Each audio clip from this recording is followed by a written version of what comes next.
างวิไลเมืองเราเบิกบาน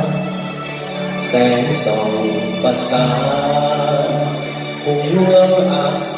งสุรีมีพัฒนภาสร้างสารดงเฮามีศาสตร์ลาวได้มีวันนี้60 ปีมีใสสง่าวันนี้สุขสันต์เป็นวันที่ดีมองหาผู้ฟังพาร่วมใจอวยใสให้มาเป็นวันสำคัญ40 ปีสถาปนาวันศาสตร์ที่2 ธันวาเขาร่วมกันมาร่วมฉลองใส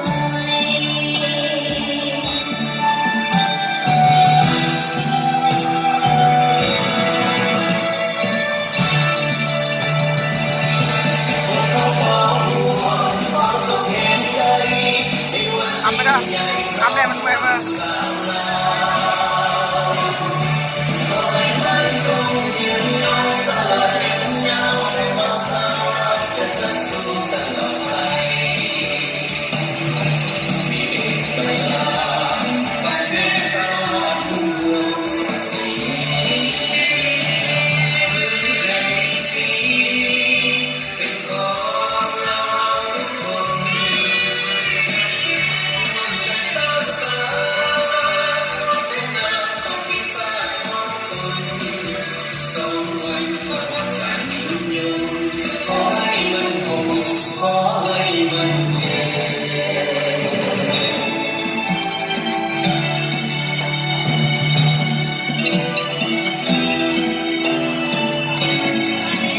ยังนกกว่าใช่เดี๋ยวเช้าอ่ะนี่เนาะ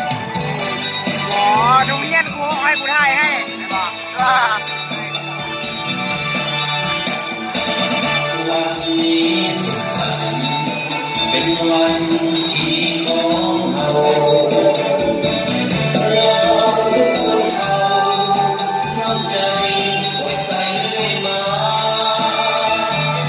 เป็นวันสำคัญ40 ปีสถาปนาวันศาสตร์ที่2 ธันวาเขาร่วมกันมาร่วมฉลองใส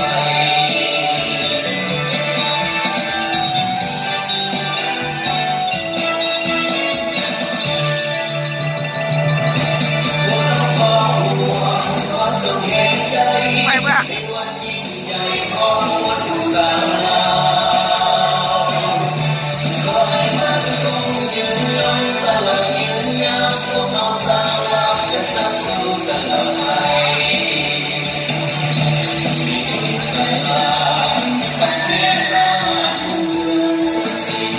เมืองแผ่นดินนี้เป็นของเรา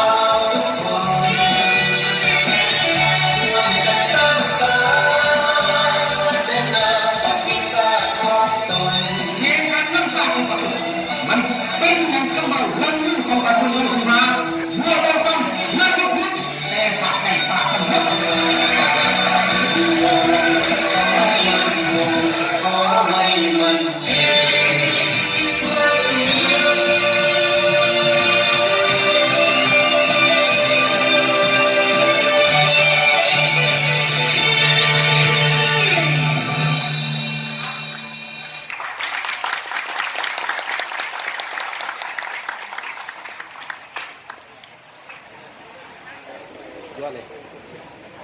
ข้างบ่